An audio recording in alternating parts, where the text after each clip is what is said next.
नमस्कार दोस्तों, मैं आप सभी का स्वागत करता हूं अपने YouTube चैनल एग्ज़ाम कॉपी में।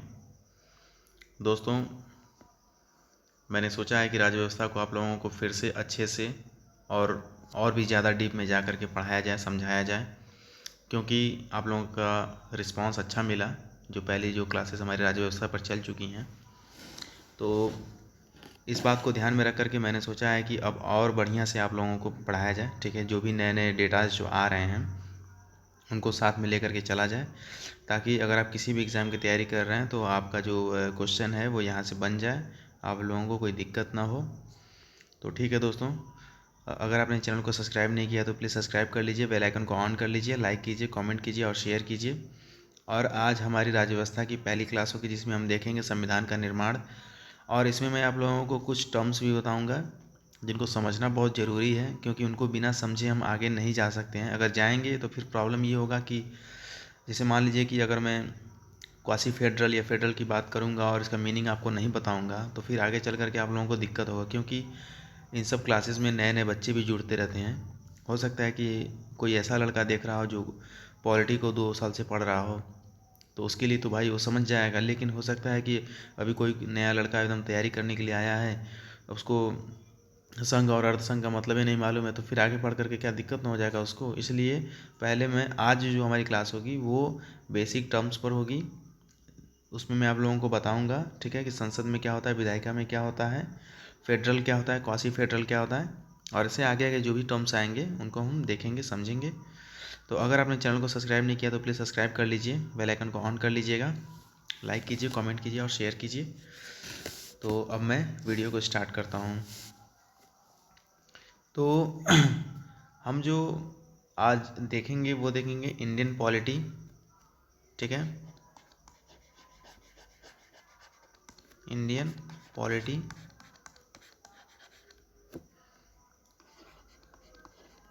भारत की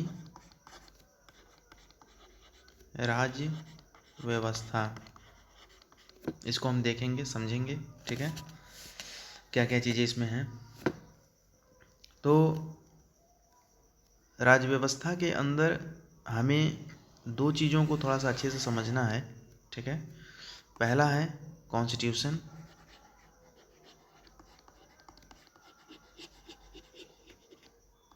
कॉन्स्टिट्यूशन यानी कि संविधान। ठीक है, और दूसरा होगा प्रियम्बल, प्रियम्बल यानी कि प्रस्तावना, प्रस्तावना। ठीक है, इन दोनों को हम अच्छे से समझेंगे क्या है ये चीज़। ठीक है, सबसे पहले आप लोगों को मैं ये बता दूं कि संविधान को बनने में जो समय लगा था, ये परीक्षा में पूछा जाता है। ठीक है, वो था 2 साल 11 माह 18 दिन, इतना समय लगा था संविधान को बनने में। ठीक है, इस चीज़ को ध्यान रखिएगा। इसकी जो लागत आई थी वो आई थी तकरीबन 64 लाख, 64 लाख रुपए। आप समझ सकते हैं कि आज के टाइम में कितनी बड़ी रकम है। तो उस टाइम पर तो आप अंदाज़ा ही लगा लीजिए क्या से 75 साल पहले कितना बड़ा ये रकम रहा होगा। ठीक है, और संसद, संसद क्या चीज़ है, तो ये तो हम अच्छे से समझेंगे, क्योंकि संसद हमारा पूरा एक टॉपिक ही होगा। लेकिन आज मैं आप लोगों को बता दूं कि इसमें आपके राष्ट्रपति आएंगे। ठीक है, ये प्रश्न पूछा जाता है कि संसद का कौन भाग है, कौन नहीं है। फिर लोकसभा, राज्यसभा, राज्यसभा। ठीक है, बहुत लोगों को ये पता होता है कि संसद में सिर्फ लोकसभा है और राज्यसभा है। ठीक है, लेकिन ऐसा नहीं है, बिना राष्ट्रपति के संसद नहीं पूर्ण होती है। इस चीज़ का ध्यान रखिएगा। विधायिका, विधायिका क्या होती है, विधायिका, तो विधायिका हमारी लोकसभा है और राज्यसभा है। मतलब यहीं से हमारे कानून बनेंगे। जैसे मान लीजिए कि अगर लोकसभा से कोई कानून बनता है तो यहाँ से पास होकर के राज्यसभा में जाएगा। कानून बनने की प्रक्रिया किसी भी सदन से शुरू हो सकती है, ऐसा नहीं कि सिर्फ लोकसभा से ही। मान लीजिए कि राज्यसभा से बनना शुरू हुआ, राज्यसभा में वो पास हो गया तो लोकसभा में आ जाएगा, और लोकसभा में जब पास हो जाएगा तो फिर राष्ट्रपति के पास चला जाएगा, और राष्ट्रपति महोदय अगर उस पर साइन कर देते हैं तो वो क्या हो जाएगा, वो एक्ट बन जाएगा। ठीक है, इस चीज़ को ध्यान रखिएगा। इन सारी चीज़ों को हम देखेंगे, फिलहाल आज बस मैं आपको टर्म समझा रहा हूँ। ठीक है, अब जैसे मान लीजिए कि ये हमारा भारत है,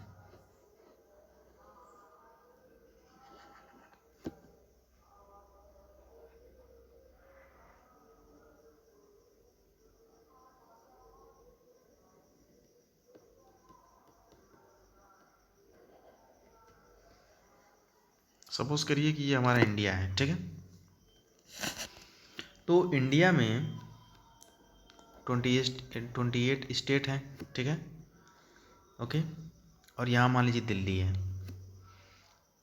तो पूरे भारत पर जो सरकार जो होगी उसको हम कहेंगे सेंट्रल गवर्नमेंट।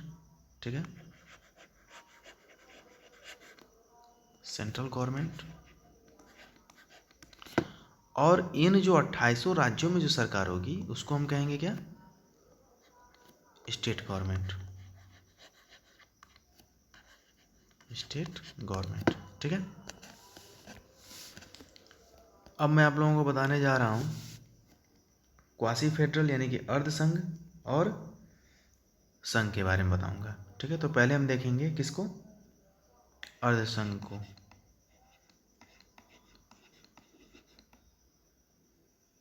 अर्ध संघी। ठीक है,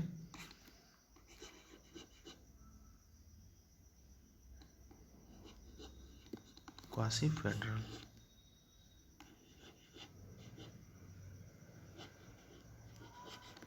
क्वासी फेडरल। ठीक है, इसका क्या अर्थ होता है, जैसे मान लीजिए कि ये कोई देश है। ठीक है, तो यहाँ पर एक सेंट्रल गवर्नमेंट होगा। ठीक है, और स्टेट को कंट्रोल करने के लिए स्टेट गवर्नमेंट होगा, स्टेट गवर्नमेंट होगा। ठीक है, तो इसमें क्या होगा कि हमारा ये सेंटर जो है ना, ये मोर पावरफुल होगा देन स्टेट, यानी कि इसके पास जो शक्ति है वो सबसे ज़्यादा होगी सेंटर के पास, ये सबसे ज़्यादा पावरफुल होगा।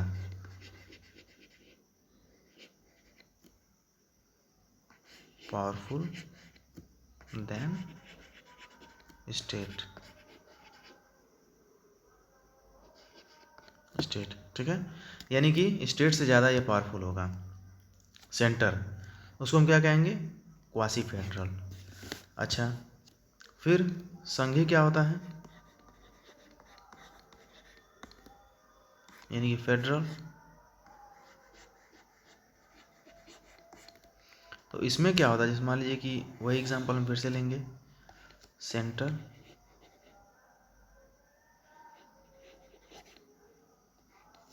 सेंट्रल। ठीक है, सेंट्रल हो गया, और एक क्या हो गया, स्टेट। इसमें क्या होगा, ये दोनों का पावर जो होता है वो बराबर होता है।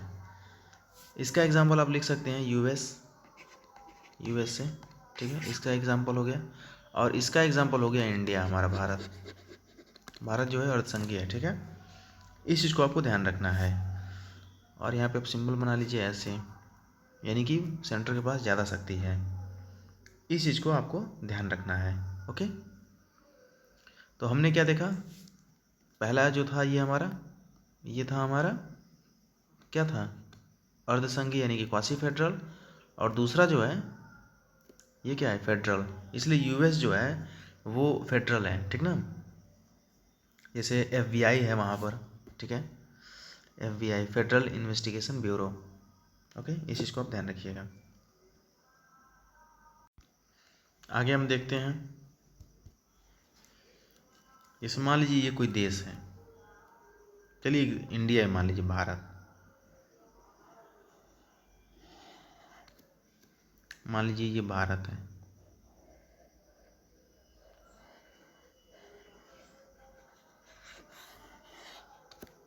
ये भारत है। ठीक है, यहाँ पर स्टेट भी हैं, ये स्टेट है, ये सारे स्टेट हैं, मान लीजिए ये सारे स्टेट हैं सब, ठीक है। चलिए एक ही स्टेट को हम पकड़ लेते हैं, ये कोई स्टेट है, इसको हम पकड़ लिए, ठीक है। तो यहाँ पर क्या होगा, यहाँ पर सीएम होगा, ठीक है, स्टेट गवर्नमेंट में, ठीक है। अच्छा, प्लस विधानसभा होगी, प्लस विधान परिषद हो या ना हो ये कोई ज़रूरी नहीं है, लेकिन हम यहाँ पर मान के चल रहे हैं कि यहाँ पर विधान परिषद भी है, ठीक है। प्लस गवर्नर,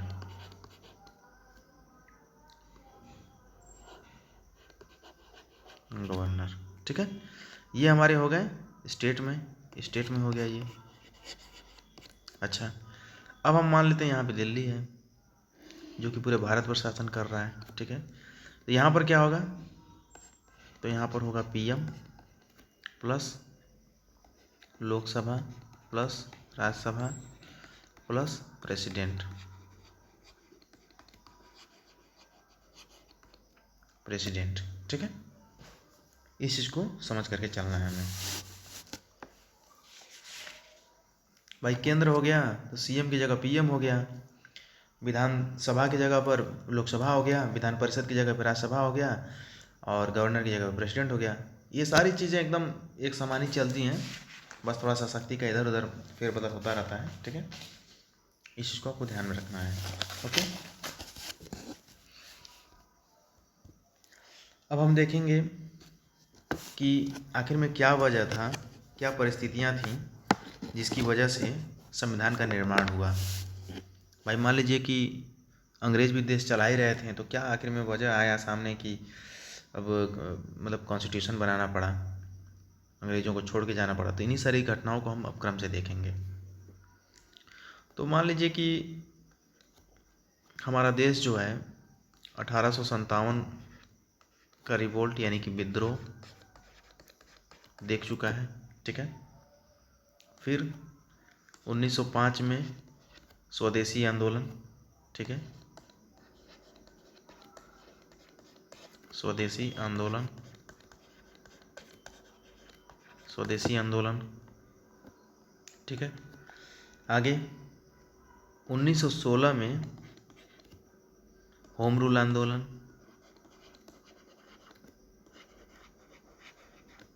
होम रूल आंदोलन ये भी हो चुका है। 1920 में असहयोग आंदोलन,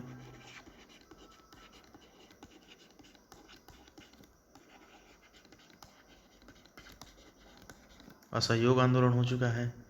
1930 में सविनय अवज्ञा आंदोलन,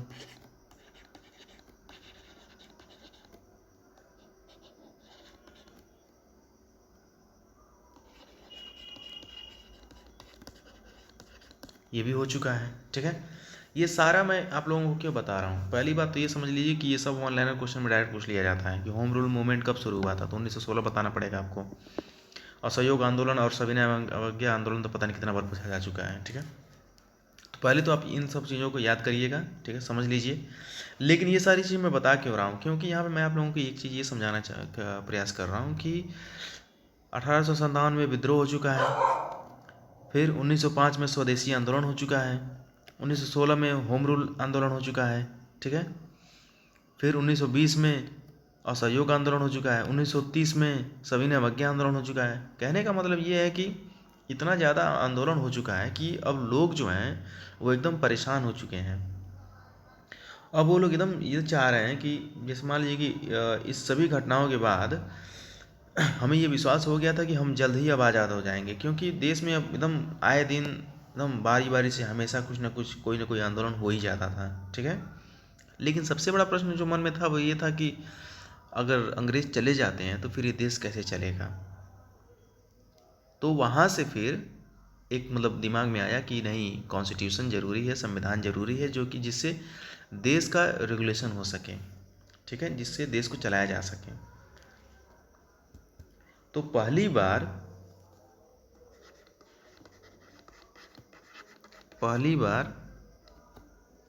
1934 में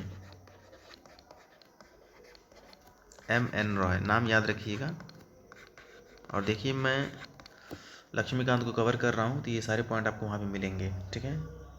एम.एन. रॉय ने किसकी बात की?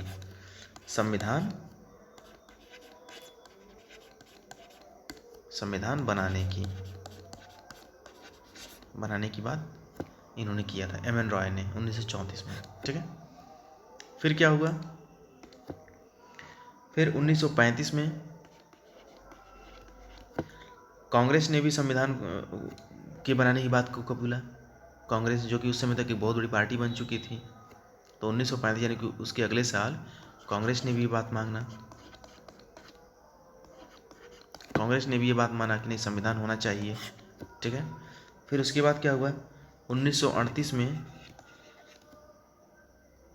आईएनसी की तरफ से जवाहरलाल नेहरू, आईएनसी यानी कि इंडियन नेशनल कांग्रेस की तरफ से जवाहरलाल नेहरू,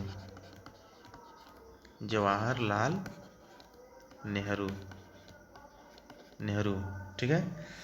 इन्होंने ये कहा कि हमारे संविधान सभा में कोई भी अंग्रेज नहीं होगा, यानी कि हमारी संविधान सभा जो होगी उसमें अंग्रेज नहीं होने चाहिए, ठीक है। कई सारे लोगों का समूह जो संविधान बनाएंगे उसे क्या कहेंगे? हम उसे संविधान सभा कहेंगे। संविधान सभा, जैसे मान लीजिए कि ये सारे लोग हैं, ठीक है, ये सभी लोग आ गए हैं। पहली बात ये समझ लीजिए कि इसमें कोई अंग्रेज नहीं है, और ये सारे लोग आ चुके हैं किस लिए? संविधान बनाने के लिए। और इसी संविधान की जो बनाने के जो लोग आए हुए हैं उस समूह को क्या कहा जाएगा? संविधान सभा कहा जाएगा, ठीक है।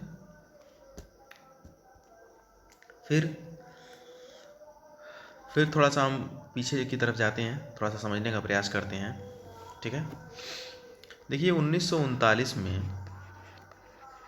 और 1945 तक क्या हुआ था? सेकेंड वर्ल्ड वॉर, ठीक है। तो इस सेकेंड वर्ल्ड वॉर में ब्रिटिश पर जर्मनी और जापान ने खूब हमला किया था, ठीक है। ब्रिटिश कौन थे? अंग्रेज थे, और अंग्रेज़ों के हम गुलाम थे। तो इनके ऊपर जर्मनी और जापान ने बहुत ज़्यादा हमला किया, ठीक है। तो ब्रिटिश ने ब्रिटेन ने ये कहा कि ऐसा है भारतीय कि आप लोग हमारा साथ दे दो, और जैसे ही ये सेकेंड वर्ल्ड वॉर ख़त्म होता है हम आपका डिमांड को पूरा कर देंगे, यानी कि संविधान सभा के बनाने का हम मांग को पूरा कर देंगे। लेकिन प्रॉब्लम ये था कि 1939 में युद्ध शुरू हो गया था, तो हमें थोड़े ना पता था यार उस समय कि 1945 में ये सेकेंड वर्ल्ड वॉर ख़त्म हो जाएगा। भाई आदमी इतना त्रस्त हो चुका था तब तक कि उन लोगों का कहना ये था कि नहीं, अब जल्द से जल्द हमें संविधान सभा बनाना। जैसे मान लीजिए कि अभी करंट में अगर हम कोई एग्जांपल लें तो कोरोना पैंडेमिक, ठीक है, कोरोना महामारी। अब ये थोड़े ना पता चल रहा था यार कि ये कोरोना कब ख़त्म हो जाएगा। लेकिन अब मान लीजिए कि गवर्नमेंट हमसे आकर के ये कह दे कि कोरोना ख़त्म हो जाने के बाद हम ये काम कर देंगे, वो काम कर देंगे, और अब हमें ये पता चले कि नहीं, हमें उस काम की आवश्यकता एकदम तत्काल, एकदम ज़रूरी है, एकदम अभी चाहिए। तो क्या हमें पता था कि नहीं 2021 में चाहे 22 में ये ख़त्म हो जाएगा? बिल्कुल नहीं पता था। तो वही चीज़ था कि उस समय लोग एकदम परेशान हो चुके थे कि नहीं, कुछ भी हो जाए आप मुझे संविधान सभा बनाने का परमिशन आप दो, चाहे कुछ भी हो जाए, हमें चाहिए तो चाहिए। तो इसलिए फिर अंग्रेज़ों ने क्या किया कि 1940 में अब देखिए, अब ये इसी के बीच की बात है, एकदम ये उसी के बीच की बात है। क्या किया? अगस्त आफर लेके आ रहे हैं, अगस्त आफर इम्पॉर्टेंट है, डायरेक्ट पूछा जाता है, ठीक है, याद रखिएगा। तो इसमें क्या हुआ कि इसमें ये कहा गया था कि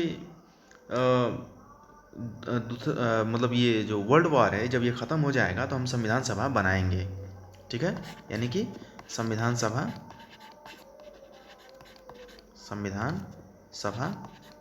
बनाएंगे। किसने कहा? अंग्रेज़ों ने कहा। और हम लोगों ने क्या किया कि इसको खारिज कर दिया। हम लोगों ने कहा कि नहीं, हमें तत्काल चाहिए, ठीक है। अच्छा, अब अंग्रेज बेचारे शर्मिंदा हो गए। हम सोचेगा अब क्या करें भाई अब। तो फिर उसके बाद उन्होंने फिर 2 साल के बाद यानी कि 1942 में, इम्पॉर्टेंट है, डायरेक्ट पूछा जाता है, 1942 में क्या किया? क्रिप्स मिशन लेके आ रहे हैं, क्रिप्स मिशन, ठीक है, क्रिप्स मिशन लेके आ रहे हैं। इसमें भी वही बात कि भाई युद्ध ख़त्म हो जाने दो, कम से कम तुम हमारा साथ दे दो, और उसके बाद हम लोग संविधान सभा बना के दे देंगे आपको, संविधान सभा बना के दे देंगे। लेकिन इस बात को भी भारतीयों ने नकार दिया, कहा कि नहीं, हमें चाहिए तो चाहिए, तत्काल चाहिए एकदम। और उसके बाद ये दोनों जो ऑफ़र जो अंग्रेज़ों ने दिया था वो ख़त्म हो गया, यहीं पर खारिज हो गया था।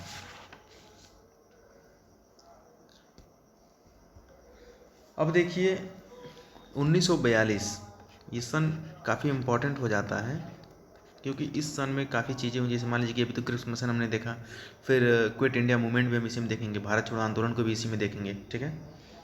और हमारी जो वास्तविक जो राज्य व्यवस्था है, राज्य व्यवस्था वो यहीं से शुरू होती है, राज्य व्यवस्था शुरू। अब यहीं से सारा नियम कानून सब शुरू हो जाएगा, ठीक है। तो इस साल में हम क्या क्या देखेंगे? इस साल में हम देखेंगे भारत छोड़ो आंदोलन,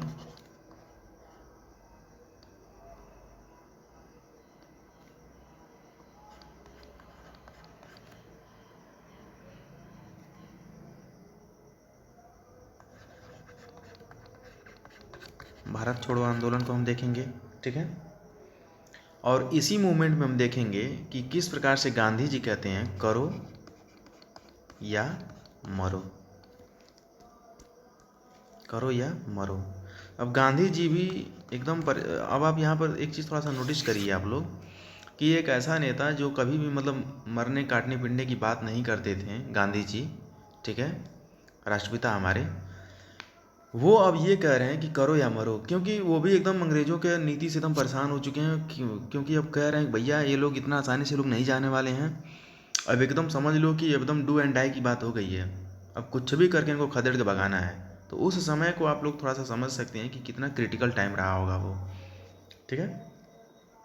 तो ये हमारा मान लीजिए कि ये ब्रिटेन है,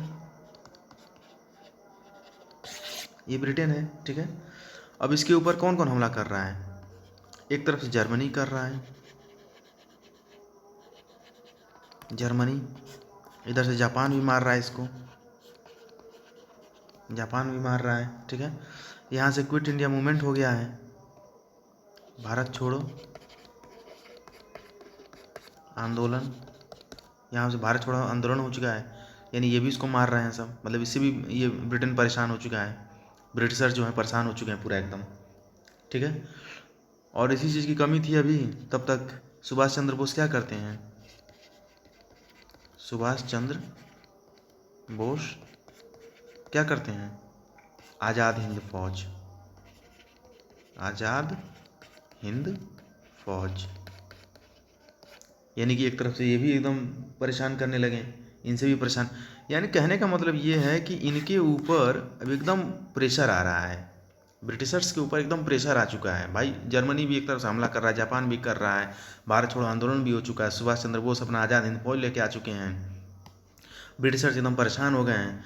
अब उनके दिमाग में बस एक ही चीज़ आ रहा है कि जैसे ही ये मतलब ख़त्म हो, विश्व युद्ध ख़त्म हो, तुरंत हम इनके कुछ ना कुछ करें, ठीक है। आज जैसे ही विश्व युद्ध ख़त्म होता है तो 1945 में क्या होता है? 1945 में यूएन, यूनाइटेड नेशन, संयुक्त संघ, संयुक्त राष्ट्र, यूनाइटेड नेशन, संयुक्त राष्ट्र, ठीक है, संयुक्त राष्ट्र आ जाता है। और संयुक्त राष्ट्र जैसे ही आता है, इसने कहा था कि ऐसा है कि संयुक्त राष्ट्र में आया कौन था? वही देश थे जो जो विनर थे, ठीक है, जैसे यूएसए, फिर ब्रिटेन, ब्रिटेन था, ठीक है, फिर फ्रांस था, फ्रांस, ठीक है, फिर रसिया, ठीक है, और कौन था? यूएस, ब्रिटेन, फ्रांस, रसिया, और एक और कोई राष्ट्र है, थोड़ा सा मुझे दिमाग में भी आ नहीं रहा है। यूएस, ब्रिटेन, फ्रांस, रसिया, हाँ चाइना, याद आ गया, चाइना, चाइना को कैसे भूल सकते हैं हम लोग, चाइना, ठीक है। यही राष्ट्र थे, यही पांचों थे, अभी भी पांचों हैं, ठीक है, एकदम परमानेंट मेंबर। तो कहने का मतलब ये है कि ये जैसे ही बना यूनाइटेड नेशन, इसने कहा कि ऐसा है कि कोई भी देश अब किसी भी देश का गुलाम नहीं रहेगा। और हमको बनाया गया है तो सिर्फ इसलिए बनाया गया है क्योंकि हम चाहते हैं कि देश दुनिया में शांति कायम हो। और जितने भी देशों ने किसी देश को अगर गुलाम बनाया है, आप तुरंत उनको पहले आप छोड़िए, हटिए, ठीक है। आपको तो पता ही होगा कि यूएन में अगर कोई भी काम अगर करना है तो सबकी सहमति से होता है। अगर कोई भी एक देश अगर वीटो कर देता है तो वो बिल पास नहीं हो पाता है, ठीक ना, वो काम नहीं हो पाता है। तो उसी प्रकार से है, अब चारों देशों ने कहा कि नहीं ब्रिटेन ऐसा है कि भारत को छोड़ दो, तो भारत को उसने छोड़ दिया, ठीक है। आगे देखते हैं। तो आगे है हमारा कैबिनेट मिशन, ठीक है। Cabinet mission 1946। और यहाँ से अब हम कल देखेंगे क्योंकि यहाँ से बहुत सी चीज़ें इंपॉर्टेंट हो जाएंगी। अभी तक तो हम बस एक भूमिका बता रहे थे कि संविधान सभा को मतलब कैसे उसका निर्माण हुआ, कॉन्स्टिट्यूशन की क्यों हमें ज़रूरत थी, ये सारी भूमिका मैंने अभी तक बनाया है, ठीक है। और कल से वन लाइनर क्वेश्चन, चाहे सीएपीएफ असिस्टेंट कमांडेंट हो जो कि यूपीएससी जिसका एग्ज़ाम लेती है, या फिर ग्रुप बी हो, ग्रुप सी हो, ग्रुप डी हो, कोई भी एग्ज़ाम हो, अब यहाँ से जो भी मैं पॉइंट बताऊँगा वो सारे के सारे इंपॉर्टेंट होंगे। और आप लोग प्लीज़ उनको देखिएगा, समझते रहिएगा, ताकि आपका राज्य व्यवस्था से कोई भी प्रश्न आपका ना छूटे, ठीक है। तो ठीक है दोस्तों, अगर आपने चैनल को सब्सक्राइब नहीं किया तो प्लीज़ सब्सक्राइब कर लीजिए, बेल आइकन को ऑन कर लीजिएगा, लाइक कीजिए, कमेंट कीजिए और शेयर कीजिए। मिलता हूँ फिर मैं आप लोगों को अगले वीडियो में, तब तक के लिए नमस्कार।